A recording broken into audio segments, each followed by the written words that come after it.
2.5 લાખ રૂપિયા 1 મિનિટના જેની પાછળ ખર્ચતા હોઈએ એવી સંસદનું સત્ર ચાલતું હોય તો આમ તો સમાચારોની શરૂઆતમાં ચારેય બાજુ એક કેન્દ્રમાં હોવું જોઈએ કે દેશની સંસદમાં શું ચાલી રહ્યું છે.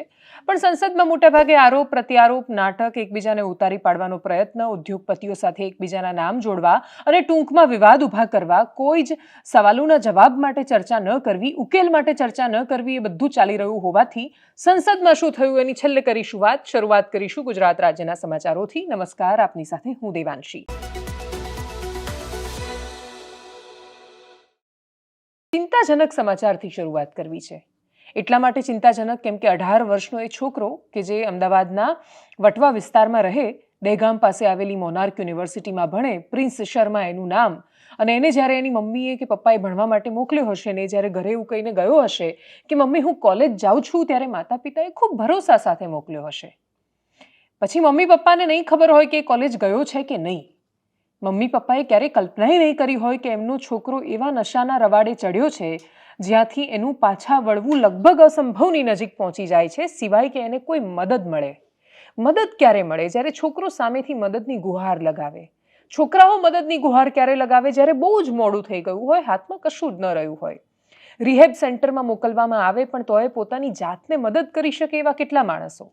ગઈકાલે વિનોદ કાંબલીના કિસ્સાની વાત કરીને અમે કહ્યું હતું કે માત્ર સાતત્યતા સાથે જીતી શકાય છે. જો કોઈ પણ પ્રકારનો નશો તમારા માથા પર સવાર થઈ જાય તો તમે ટકી નથી શકતા જીવનમાં. પ્રિન્સ શર્માની સાથે એ થયું. પણ મોટા ભાગે નશો કયા રસ્તે આવે છે? તો જેને આ દુનિયામાં સૌથી પવિત્ર સંબંધો માનવામાં આવે છે એ જ સંબંધો દર થોડા દિવસે એવી રીતે લાજી રહ્યા છે જાણે આપણને થાય કે આપણે આપણા બાળકના મિત્ર પર ભરોસો કરવો કે કેમ. પ્રિન્સની દોસ્તી થાય છે જયદીપ સુથાર નામના એક છોકરા સાથે. જયદીપ સુથાર પણ એકદમ યુવાન છે, હોસ્પિટલમાં નર્સનું કામ કરે છે. એ હોસ્પિટલમાંથી જયદીપને રસ્તો સૂજ્યો કે નર્સની નોકરીના પગારમાંથી એને મજા નહીં આવતી હોય તો એણે એવું વિચાર્યું કે આપણે નશો વેચવાનું શરૂ કરીએ. હોસ્પિટલમાં સર્જરી પહેલાં એક ઇન્જેક્શન આપવામાં આવે. ઘણી બધી વાર બહુ બધો એનો વિશાળ રીતે વિવિધતાથી ઉપયોગ થતો હોય છે. પણ એનું એક કામ એ હોય છે કે બ્રેઇનને એકદમ રિલેક્સ કરી દે, તમને એકદમ શાંત કરી દે, તમને સારું ફીલ થાય ટૂંકમાં. એટલે એનો ઉપયોગ એ ડ્રગ્સ તરીકે કરવા માંડ્યો. હોસ્પિટલમાંથી એ ચોરી કરીને લાવતો અને પછી ચોરી કરીને આવેલા ઇન્જેક્શન્સ એ વેચતો પોતાના મિત્રોને. એ લોકોને પૂરું પાડતો જે લોકો રવાડે ચડેલા છે નશાના, અને જે લોકો નશાના રવાડે ન ચડ્યા હોય એને ચડાવવા એ એનું કામ બની ગયું. પ્રિન્સ ઘરેથી નીકળ્યો, હું કોલેજમાં જાઉં છું, મોનાર્કમાં ભણવા જઈશ એવું કહીને. પછી એ ગયો નહીં. ત્યાંથી એ ઘોડાસર તળાવ પાસે ગયો. એ તળાવની પાસે એ બેઠો અને પછી ભૂલથી એનાથી ઇન્જેક્શનનો ઓવરડોઝ જતો રહ્યો એની નસમાં. અને ઓવરડોઝ થતાની સાથે જ એનું મગજ એ સહન ન કરી શક્યું. લગભગ 3 મિનિટમાં જ એના મોઢામાંથી ફીણ આવ્યું અને પછી એ છોકરો ઢળી પડ્યો. અને પછી ઘોડાસર તળાવ પાસેથી પોલીસને એક અજાણી લાશ મળી. કોઈકનો જાણીતો, વાલસોયો, જીવ સિંચીને રેડેલો એ છોકરો અજાણી લાશ બનીને જ્યારે મળે ને ત્યારે મા બાપને શું થતું હોય એ જ સમજી શકે છે. એ અજાણી લાશ મળી આ તળાવ પાસે એ સમાચાર આવે ત્યારે એ મા બાપ પર શું ગુજરતી હશે એની કલ્પના નશો વેચતા માણસો નથી કરી શકતા. ડ્રગ્સના કોઈ પણ કેસ તમે ઉઠાવીને જોઈ લો, ખૂબ સરળતાથી આપણે બધા પર બ્લેમ કરી દઈએ છીએ. પણ જે માણસની અંદરની જે વૃત્તિ છે કે એ પણ નથી સમજતો. દુનિયાનો દર બીજો માણસ છે કોઈને કોઈ ચોરીમાં ફસાયેલો છે.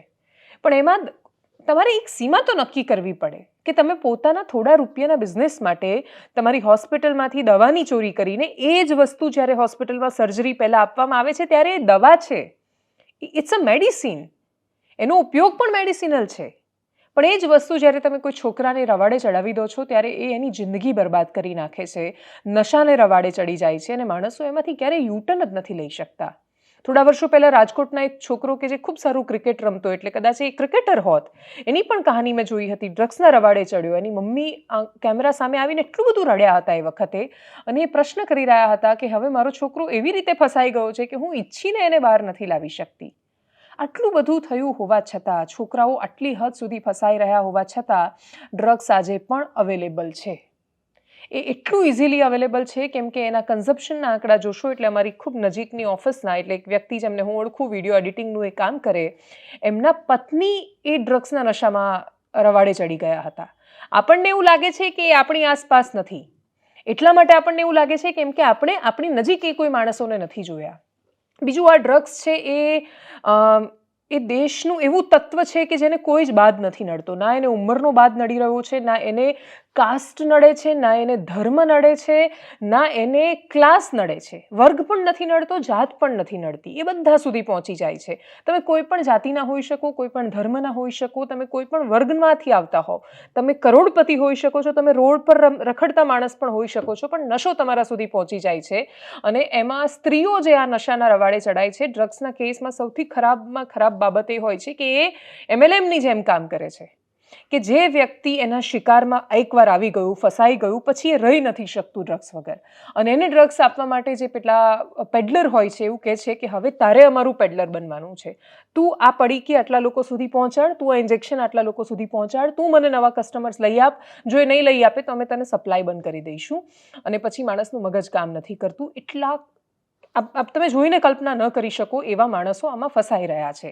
આ દેશ માટે જો સૌથી મોટા ચિંતાના જો ટોચના 10 વિષયો નીકળશે તો એમાંથી ડ્રગ્સ રહેશે, કેમ કે એ આપણા યુવાનો માટે સૌથી મોટું પડકારજનક છે.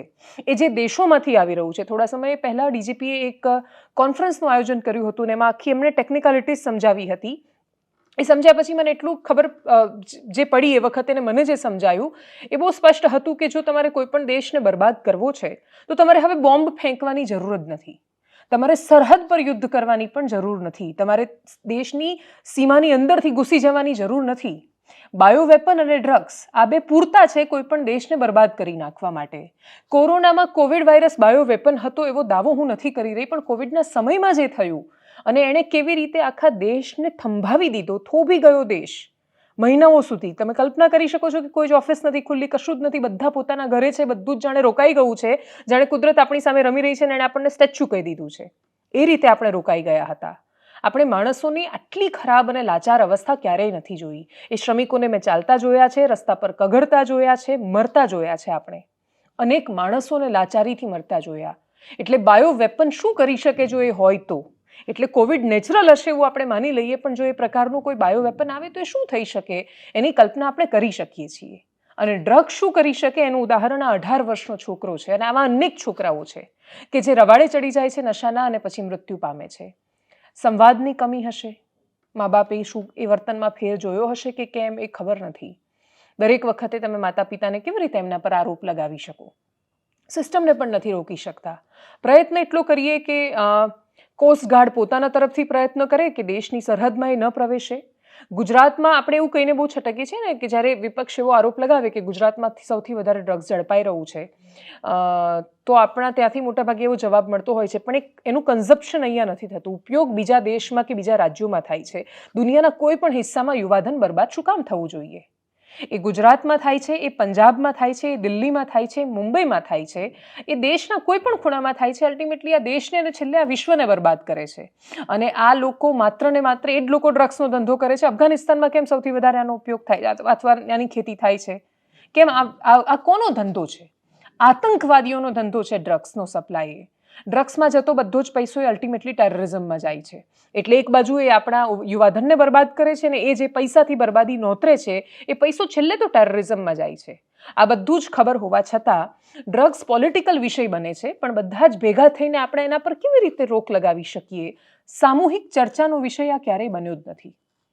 એ સામૂહિક ચર્ચા કે જેમાં આરોપ પ્રત્યારોપથી ઉપર આપણી પાસે એ જવાબ હોય કે આપણે કેવી રીતે બચાવીશું આપણા બાળકોને, એ બહુ જરૂરી છે.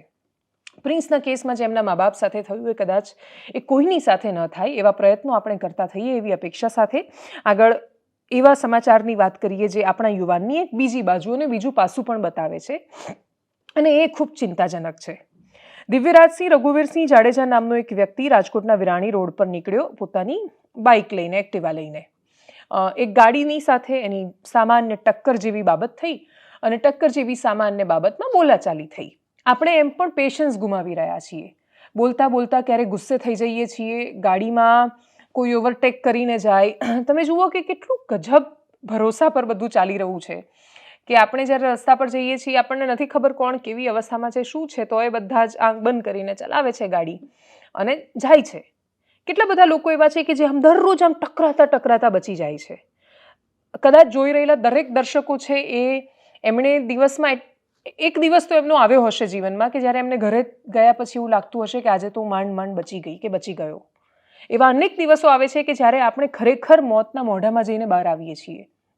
એટલા ભયાનક સમયને પણ બહુ જ સરસ રીતે પેશન્સથી સહન કરી જતા આપણે માણસો સામાન્ય ટકરાવ સામસામે આવી જવું, ઓવરટેક કરવી ગાડી, કોઈ ગાડી છે તમારે ઓવરટેક કરવું છે એટલી હોની કરી મૂકવી, આપણે અતિશય ઇમ્પેશન્ટ બની રહ્યા છીએ. ધીરજ તો રહી જ નથી. પણ એ ધીરજ ન રહેવાની પરાકાષ્ઠા જુઓ કે દિવ્યરાજસિંહ જાડેજાનું મગજ જાય છે. તું મને કેમનું બોલી ગયો? એ ઈગો, એ અહંકારનું પોષણ કોણે કર્યું હશે અત્યાર સુધી? એ ઘરના વાતાવરણથી લઈને આજુબાજુના મિત્રો એણે કંઈક તો ભર્યું હશે ને દિવ્યરાજસિંહના મનમાં કે એનો અહંકાર એટલો ઘવાયો કે એણે તરત એક્ટિવાની ડિક્કીમાંથી હથિયાર કાઢીને મારવા માટે જતો રહ્યો. ભર્યા દિવસે, ભરી બપોરે દિવસમાં એ ભરેલા બજારની વચ્ચે હથિયાર કાઢીને જાય છે મારવા માટે. માત્ર સામાન્ય ટકરાવા જેવી બાબત કે જેમાં એ કોઈના જીવ પર આવી જાય છે, પોલીસ સમજાવવા માટે જાય છે તો પોલીસ પર ચરબી કરે છે અને પોલીસને કહે છે એન્કાઉન્ટર કરવું હોય તો કરી નાખો, બાકી આપણે માફી નહીં માંગીએ. હું માફી નહીં માંગું.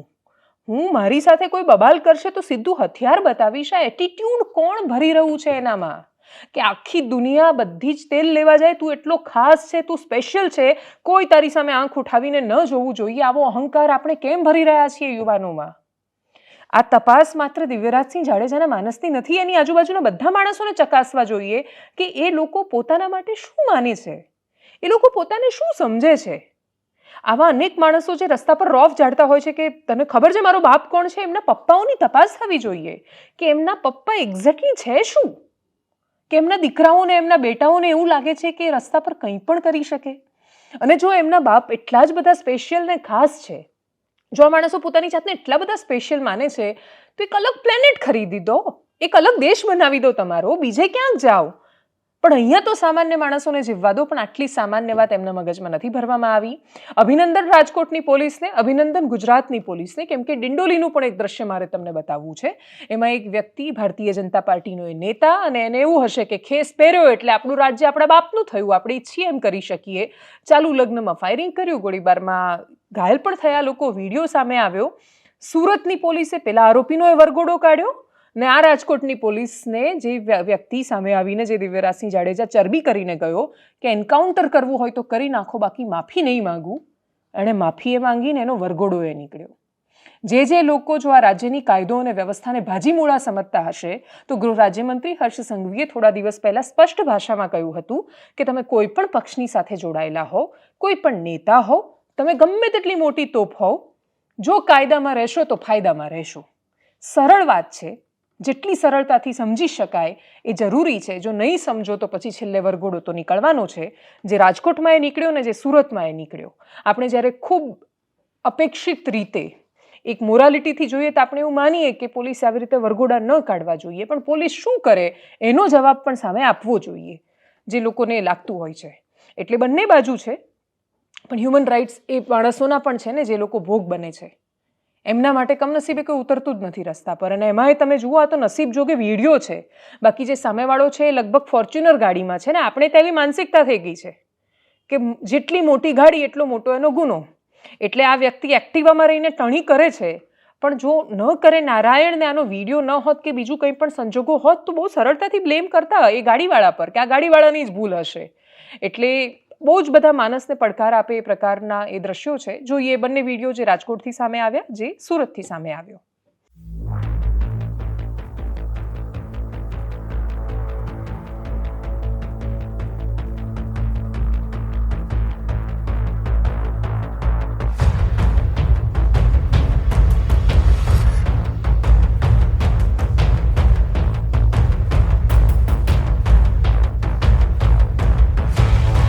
મારું નામ દિવ્યરાજસિંહ રઘુસિંહ જાડેજા. મેં વિરાણી ચોકમાં કાર એક્સિડન્ટ બાબતમાં લપ કરેલી હતી. મેં છરી કાઢી હતી. બીજી વાર આવી ભૂલ મારાથી નહીં થાય એ બારામાં હું સાહેબને વિનંતી કરું છું.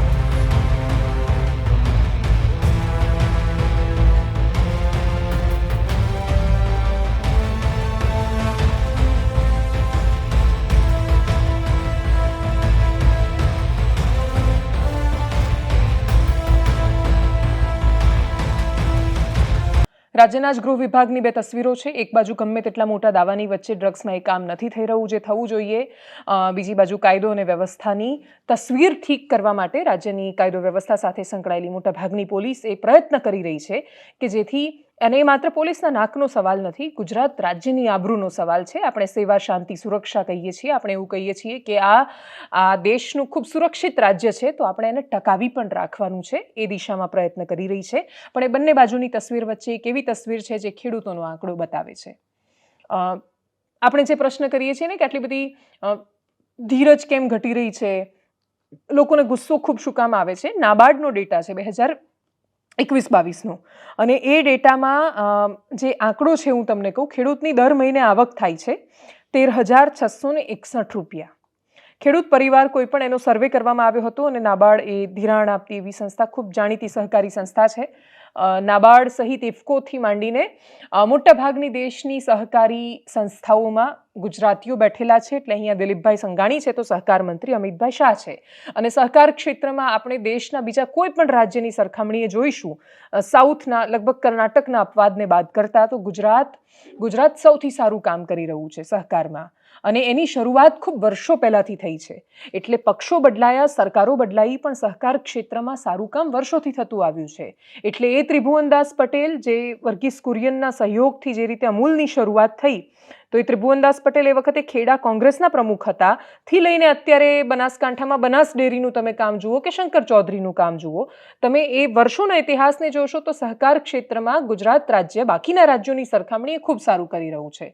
સુધારની બહુ બધી સંભાવનાઓ અને અવકાશ છે, પરંતુ એ અવકાશની વચ્ચે ડેટા વધારે ચિંતા કરાવનારો છે. ડેટા કહી રહ્યો છે કે દર મહિને ખેડૂત 13,661 રૂપિયા કમાઈ રહ્યો છે, પણ એમાંથી 11,710 રૂપિયા સ્વાભાવિક રીતે એનો ખર્ચો છે. મતલબ એક મહિનાના અંતે ખેડૂતના પરિવારની બચત છે 1,951 રૂપિયા. દિવસ પ્રમાણે એનો આંકડો કાઢીએ તો એ 65 રૂપિયાની આજુબાજુ એની બચત થાય છે. અને આ પણ કેટલાક ખેડૂતો કરી શકતા હશે, બહુ મોટો પ્રશ્ન છે. હું એવા ખેડૂતોને પણ મળી રહી છું સતત, કે જે લોકો સમયની સાથે બદલાયા છે, જે ખૂબ સરસ રીતે ખેતી કરે છે, ઓર્ગેનિક તરફ વળ્યા છે. જમીનમાં ઝેર નાખવાનું અને એના થકી આવતું ઝેર વેચવાનું માર્કેટમાં એમણે બંધ કર્યું છે.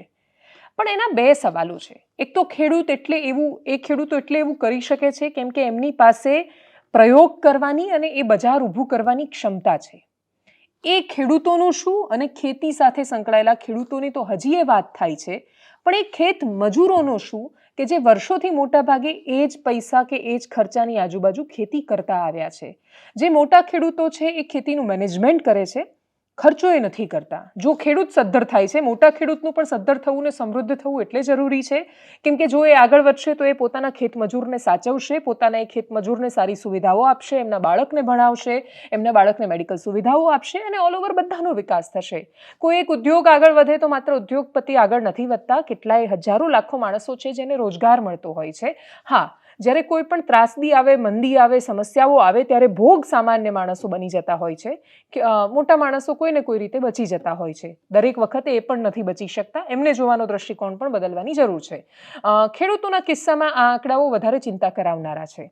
આવા આંકડાઓ જ્યારે સામે આવે ત્યારે ખેડૂત માટે સરળતાથી એવું કહેવાય છે કે ભાઈ ખેડૂત બહુ ટ્રેડિશનલ છે, એ મોડર્ન પદ્ધતિ નથી અપનાવતો, એ ખેતી કરતા નથી શીખતો, ટેકનોલોજીનો ઉપયોગ કરતા નથી શીખતો, કોન્ટ્રાક્ટ ફાર્મિંગ તરફ આગળ નથી વધતો, આ બાજુ નથી જતો, આ પ્રકારની વિવિધ નવી ખેતી નથી કરતો, ધાનની ખેતીમાં વળતર નથી કરતું તો આ બાજુ વળો, શાકભાજી પણ દવા વગર થઈ શકે એના પ્રયોગો કેમ નથી કરતો, એનું માર્કેટ કેમ નથી ઊભું કરતો, આ બધા પ્રશ્નો જેના પણ મનમાં હોય. થોડા સમય પહેલાં અમે પોડકાસ્ટ કર્યું હતું રાજ્યના એક એવા ખેડૂત સાથે, જેમની સાથે અમે થોડા સમય પહેલાં એક ડોક્યુમેન્ટરી પણ શૂટ કરી હતી, જેમાં અમે મગફળીની ખેતીની આખી પ્રક્રિયા જોઈ હતી. એટલે આજે શૂટિંગ શરૂ કર્યું થી માંડીને એ મહિનાઓ પછી મગફળીનો પાક તૈયાર થાય, એમાં કેટલી હર્ડલ્સ આવે, એ જ્યારે તૈયાર થાય છે બજારમાં વેચાવા માટે, એટલે શૂન્યથી લઈને જમીન સરખી થઈ રહી છે, પહેલી ખેડ વાગે છે ત્યારથી લઈને મગફળી બજાર માટે તૈયાર થાય છે ત્યાં સુધીની આખી પ્રક્રિયા 1 વર્ષ અમે સતત શૂટ કરીને તૈયાર કરી હતી એ ડોક્યુમેન્ટરી. અને એ ડોક્યુમેન્ટરી પરથી અમને સમજાયું હતું કે ખેડૂત માટે સૌથી સરળ છે ખેડૂતને ભાષણ આપવું, સૌથી સરળ છે ખેડૂતને એવું કહેવું કે તમારે આ કરવું જોઈએ, આ કરવું જોઈએ, આ કરવું જોઈએ, આ કરવું જોઈએ. સૌથી અઘરું છે ખેતી કરવી, સૌથી અઘરું છે ખેડૂતના પગરખામાં પગ મૂકવો, સૌથી કઠિન છે એ સમજવું કે એક સોલ્યુશન જે આ ખેડૂત માટે છે, એક્સ ખેડૂત જે સોલ્યુશનથી આગળ વધ્યો કે આગળ વધી રહ્યા છે, એ જ સોલ્યુશન વાય ખેડૂતને લાગુ નહીં પડી શકે, કેમ કે એની આર્થિક પરિસ્થિતિ અલગ છે, એની જમીન અલગ છે, એની જમીનનું સ્તર અલગ છે, એની પાણીની અવેલેબિલિટી અલગ છે, એની પાસે ખેત મજૂરોની પરિસ્થિતિ અલગ છે. અને એટલે જે નાના ખેડૂતો છે એ લોકોનું શું? એમની સાથે અમે જ્યારે પોડકાસ્ટ કર્યું ત્યારે અમે પણ એમને એ પ્રશ્ન કર્યો હતો કે એવો આરોપ લાગે છે ભાઈ કે ખેડૂતને ખેતી કરતા નથી આવડતી, ઓર્ગેનિક તરફ નથી વળતો, વગેરે વગેરે. એમણે શું જવાબ આપ્યો હતો, એમનો શું દ્રષ્ટિકોણ છે, એમણે જે કહ્યું એ જ 100% સત્ય એવો અમારો દાવો નથી, પણ એમના દ્રષ્ટિકોણને પણ એટલે સમજવું જોઈએ કેમ કે એ પણ વર્ષોથી ખેતી કરતા આવ્યા છે અને એટલે જે વર્ષોથી ખેતી કરે છે એની સમજ સ્ટુડિયોમાં રહીને બોલું હું કે મંચ પરથી બોલે નેતાઓ એ બંને કરતાં વધારે હોય એટલું તો આપણે માનવું રહ્યું. સાંભળીએ ભરતભાઈને. અવનવી અને નવી ખેતી કરવી એ આજની તારીખે અમારા ઉત્તર ગુજરાતમાં કચ્છમાં જમીનો મોટી છે, બરાબર છે. જે 2-4 વીઘા જમીનવાળો હોય એ નવી ખેતી કરતા ગભરાય છે. કેમ ગભરાય છે? સફળતા મળશે કે નહીં મળે? હવે એનો મોટો પુરાવો મારી પાસે છે, ગ્રીન હાઉસ. તમે પોતે પણ જોયો છે, ગુજરાત સરકારનો પ્રોજેક્ટ હતો. ગુજરાતમાં ઇઝરાયલ જઈને ખેડૂતોને લઈ ગયા, અધિકારીઓ જ્યાં હવે ગ્રીન હાઉસ ત્યાંથી જોયું કે ભાઈ આમાં કે ઓફ સિઝનમાં ગરમીમાં પણ ઘઉં થઈ શકે એવું ટેમ્પરેચર થાય. ઓફ ગ્રીન હાઉસની સિસ્ટમ એવી છે કે ભાઈ એમાં વાતાવરણ ચેન્જ થઈ જાય. હવે ગુજરાતનો આંકડો તો હું ભૂલી ગયો છું, ગુજરાતના ટોટલ ગ્રીન હાઉસવાળા ખેડૂતો દેવાદાર છે. એ સફળતા મળી જ નહીં. એમાં કયા ખેડૂતો? હવે આ લોકો કેમ સાહસ નહીં કરતા એનો તમને જવાબ આલું. એમાં યુવા પેઢી જોડવાની છે કે હું ના પાડતો મારો છોકરો કે મારે ગ્રીન હાઉસ કરવું છે, સારું છે, આમ છે તેમ છે. આ જે કૃષિની મિટિંગમાં જ્યાં અધિકારીઓ સમજાયું એટલે એવા જે છોકરાઓ યુવા પેઢી હતી એ ગ્રીન હાઉસનો પ્રોજેક્ટ સ્વીકાર્યો. મારા ગામમાં 2 ગ્રીન હાઉસ હતો, મને પાડોશમાં હતો. મને કે કરો, કીધું ભાઈ મારે અજવાણી ખીચડી ખાવી નહીં, હું પ્રેક્ટિકલ કાકા તમે કરો, પછી જોઈ પછી મેં વિચાર્યો. હવે એને નહીં પણ ગુજરાતમાં તમામ ગ્રીન હાઉસવાળા દેવાદાર થઈ ગયા છે. એની લોને માફ ના થઈ, કંઈનું વ્યાજે માફ ના થયું અને પ્રોજેક્ટ આખો ખોટો. આ તો ગવર્મેન્ટ લાવી હતી પણ ગવર્મેન્ટમાં એ તમને કહી દઉં, આ તો કોનું કાઠું પડશે અધિકારીઓનું. અધિકારીઓ કીધું કે બહુ નફો છે, બહુ નફો, એટલે મારા જેવાય સ્વીકાર્યું. એમાં આજે આખું સ્ટ્રક્ચર બનતું હતું, એમાં ટકાવારી ચાલે. તમે તો મૂકો અજાણો નહીં, ટકાવારી તો સમો નહીં ચાલતી, એ સવાલ છે. એ લોકો એટલે આ પ્રોત્સાહન આલે. ગુજરાતમાં જેના મકાન ઉપર લોન હતી, ખેતર ઉપર લોન નથી, એનો મકાન સીલ થઈ ગયો, લોન ના ભરી. એટલે ખેતરમાં તો સીલ કરી શકે નહીં, ખેતી હતી એટલે. પણ જેને પછી ખેતરવાળાને ના છૂટકે, છેવટની ગમે તે આડાવાળા કરીને કરજો, વધારે જમીન કટકો વેચીને લોન બધી ભરપાઈ. ગુજરાતનો પ્રોજેક્ટ ગ્રીન હાઉસ 100% ફેલજો. એટલે આવી જે નવી ખેતી આ સ્વીકારી, યુવાને સ્વીકારી હતી, ગુજરાતના યુવાને. હવે આ યુવાને સ્વીકારી પછી અમે ગામમાં એક દાખલો લઈએ, અમારા ગામમાં કે ભાઈ પેલા જો બધું નુકસાન જોઈને દેવું કરવું પડ્યું. પછી હવે કોઈ નવો પ્રોજેક્ટ મારા ગામમાં કોઈ સ્વીકારે? એટલે આ લોકો નવા ભાવ. જે કચ્છની વાત જે છે વાત, એમાં મોટા ખેડૂતો છે, એને 2-4 વીઘા જમીન હોય અને ઓર્ગેનિક કરે. ઓર્ગેનિક ઘઉં 15 થી 20 મણ થાય. અમે તમને બિયારણનો ભાવ કીધો, 15 કે 20 મણ ઘઉં થયા. હવે આટલા મોંઘવારીમાં એનું પૂરું થાય. અમારે 40 મણથી ઓછા ઘઉં થાય ને તો અમને ખેડૂતને કોઈ પોસાય.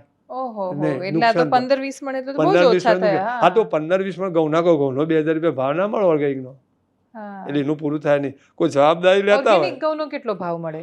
ઓર્ગેનિક બજારમાં એનું કોઈ બજાર નહીં બેન, એ તો મેં કદાચ તપાસ કરી છે. ઓળખાણથી જે લોકો લઈ જાય. હું તમને કહું બેન, ઓર્ગેનિક ઘઉં છું એટલે તમને ખબર કે આ ઓર્ગેનિક છે, વિશ્વાસથી લેવાના છે. અને આમાં તો છે જેવું લેનાર ને જેવું દેનાર. હું કોઈ મારા ઘઉં 1000 રૂપિયા વેચું છું, કોઈ કે 1200 વેચું છું, બરોબર છે. અને હું પછી તમને કોઈ બેન 1200 કહે છે, બાજુવાળો બેન 1200 હાલે, તમે તમારો ફાયદો થતો હોય, આ તો વાત છે જનરલી, તો 1200 કહે પછી 1200 થયો. બાકી ઓર્ગેનિક પણ ઓર્ગેનિકનું જોઈએ લેબોરેટરી ઘઉંમાં છે. હા, એટલે એની ટેસ્ટિંગ જ નથી તો એનું બજાર કેવી રીતે આવશે? હા, ઓર્ગેનિક શાકભાજીની વાત કરીએ તો એના માટે બધું ટેસ્ટિંગ લેબોરેટરી, એનું એક અલગ બજાર જ હોવું જોઈએ. એનો બજારને પહેલું તો મારું શું કહું, હું ખોટું લઈને આવું, હા, અને એ પછી પધરાઈ દે તો શું કરવાનું? પધરાઈ દે ખોટું છે. સાચું તો સાચું જ રહું છું, ખોટું તો ખોટું જ રહું છું. આ વાત છે. એ વાત સાચી. એની કોઈ સિસ્ટમ નથી આપણી પાસે. હજુ ગવર્મેન્ટ ઓર્ગેનિકની ખેતી, ખેડૂતોને ઓર્ગેનિકમાં વારવાની વાત કરે છે, પણ ઓર્ગેનિક ખેતી કરનારા ખેડૂતનું ઉત્પાદન ઓછું આવે છે. હા, બહુ જ ઓછું. ઓછું ઉત્પાદન આવે એટલે એનું પરવડે નહીં. મજૂર ખર્ચો એનો લાગે, પાણીનો ખર્ચો લાગે, મહેનત એની લાગે, અને બજારમાં એનો ભાવ તો બજારની હરીફમાં જ મળે છે. કે ગવાર હોય કે ચોળી હોય, બજારમાં લઈને જતો પેલી શાકભાજી સરખો જ ભાવ આવે છે. અને છેલ્લી વાત ભારતની રાજનીતિની કરીએ. દેશની સંસદમાં શું થયું? રાહુલ ગાંધીએ કોંગ્રેસે એક બેગ લઈને ગયા હતા અને બેગ ઉપર નરેન્દ્ર મોદી અને ગૌતમ અદાણીનું એક કાર્ટૂન બનાવવામાં આવ્યું છે ને એ કાર્ટૂન દ્વારા એ બંનેની દોસ્તી પર મજાક ઉડાવવામાં આવ્યો છે. આ આરોપો એક બાજુ જ્યારે ગૌતમ અદાણી સાથે દોસ્તીના નરેન્દ્ર મોદીની લાગી રહ્યા હતા, ત્યારે બીજી બાજુ Rahul Gandhi is equal to George Soros એ રીતે લગાવવામાં આવ્યા. જોર્જ સોરોસ એક એવું કેરેક્ટર છે, એક એવું અસ્તિત્વ ધરાવતું વ્યક્તિત્વ છે કે આ દુનિયાના કોઈ પણ ક્રાઇસિસમાં કે પછી સારામાં સારા કામમાં બંનેમાં સમાંતરે એમનું નામ લેવામાં આવે છે. જોર્જ સોરોસની બંને બાજુ છે.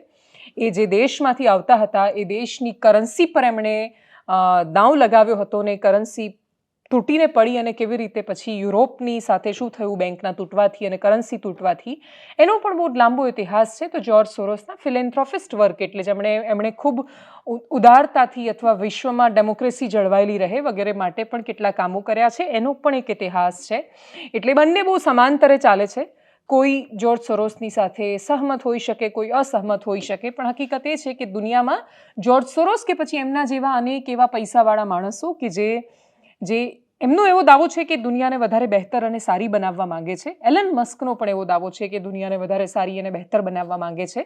પણ છતાં એ બંને બહુ જ અલગ અલગ છે. સિમિલારિટી એ છે કે બંનેની પાસે ખૂબ પૈસા છે, અઢળક ધન સંપત્તિ દોલત છે.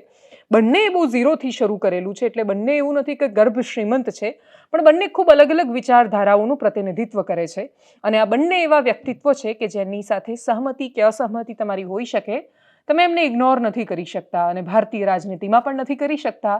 એનું ઉદાહરણ એ જોવા મળ્યું કે રાહુલ ગાંધીના જોર્જ સોરોસ સાથેના સંબંધો છે એવું પ્રસ્થાપિત કરવાની કોશિશ કરવામાં આવી. એ પણ ચાલી રહ્યું છે કે કોઈ પણ વ્યક્તિ સરકારને પ્રશ્ન કરે છે તેનો મતલબ કે સોરોસ એને ફંડ કરે છે એવું બહુ સરળતાથી બોલી દેવામાં આવે છે.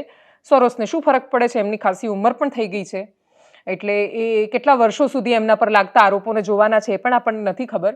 ભગવાન કરે ખૂબ લાંબુ જીવે અને બધા બહુ જ લાંબુ જીવે, પણ હકીકત આ છે આપણી સામે. એટલે આજે તો ભારતીય સંસદમાં જોર્જ સોરોસ પણ ચર્ચામાં હતા. ગૌતમ અદાણીને કદાચ થોડું સારું લાગ્યું હશે, વિપક્ષે પણ વિચાર્યું હશે, એટલે સત્તા પક્ષ માટે આ બહુ જ કાઉન્ટર છે કે જો તમે એવું કહી રહ્યા છો કે પ્રધાનમંત્રી મોદીના ગૌતમ અદાણી સાથેના સંબંધો છે અને ગૌતમ અદાણી એમને ફંડ કરી રહ્યા છે, તો અમે એનો જવાબ એવો આપીશું કે તમને સોરોસ ફંડ કરી રહ્યા છે અને તમે સોરોસના ઈશારે નાચી રહ્યા છો. હકીકત એ હોય છે કે દરેક પાર્ટીને દરેક ઉદ્યોગપતિઓ ફંડ કરતા હોય છે. જેની સત્તા આવે એને વધારે ફંડ મળે, કેમ કે એની સરકારમાંથી વધારે પ્રોજેક્ટ્સ મળવાના હોય છે. અલ્ટિમેટલી જે પૈસો છે એ બહુ મેટર કરે છે. એટલે ગૌતમ અદાણીની શરૂઆતમાં પણ કોંગ્રેસનો ફાળો છે. બાકીની જે પણ મોટી કંપની આજે છે, જે આજે ખૂબ મોટી કંપની બની ચૂકી છે દુનિયાની, રિલાયન્સથી માંડીને ઇન્ફોસિસથી માંડીને કોઈ પણ કંપની, તો એની પાછળ પણ ઘણી બધી એવી સરકારી નીતિઓ રહી છે કે જેમણે મદદ કરી છે એમને. એલપીજી જ્યારે થયું નરસિંહ રાવની સરકારમાં, તો એણે પણ બિઝનેસીસને ખૂબ મદદ કરી અને આપણે વૈશ્વિક બજાર બન્યા. વિશ્વ માટે આપણા કન્ઝ્યુમર્સ છે એમનો આપણે એક રસ્તો મોકળો કરી આપ્યો, ઓપન કરી આપ્યો. તો ટૂંકમાં દરેક સરકારોએ પોતપોતાના સમયમાં, બીજું કે કોંગ્રેસની સરકાર હતી ત્યારે કોંગ્રેસને અદાણીએ કે પછી રિલાયન્સે ફંડ નહીં કર્યું હોય કે પછી બાકીની કંપનીઝ એમને ફંડ નહીં કરતી હોય, એ માનવું શક્ય નથી. અત્યારે પણ બધા જ લોકો ફંડ કરતા હોય છે, દરેક રાજ્યમાં સરકારોમાં પ્રોજેક્ટ્સ ચાલતા હોય છે. પણ હા, ઉદ્યોગપતિઓને સરકાર મદદ કરે છે એ વાતને તમે નકારી શકો એમ નથી. એ મદદ કેટલી થાય છે એના પર બધો જ આધાર છે. દેશની સંસદમાંથી જે ટાઈમપાસ ટૂંકમાં સામે આવ્યો છે, 2.5 લાખની 1 મિનિટ, એટલી મોંઘી સંસદમાં સંસદ સ્થગિત થઈ ગઈ છે. દ્રશ્યો સામે આવ્યા, જોઈએ. सर इनको बिठाइए. अगर हाउस देखिए, यही बोल रहा हूँ मैं, जो मेंबर इस हाउस में प्रेजेंट नहीं है वो ऐसे उठाना ये गलत है. सदन में आके जवाब दो.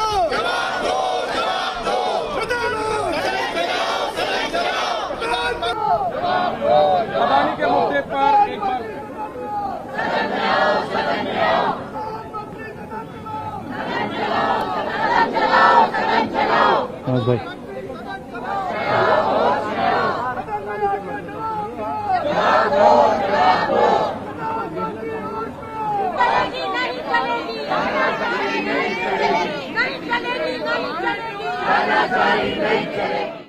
राष्ट्रीय और अंतर्राष्ट्रीय मीडिया में ये रिपोर्ट आया है कि कांग्रेस के सीनियर लीडर का जॉर्ज सोरोस से संबंध है. इसको तो जरूर इस पर एक डिबेट होना चाहिए. सोनिया गांधी, राहुल गांधी, ये लोग देशद्रोह का काम करते हैं.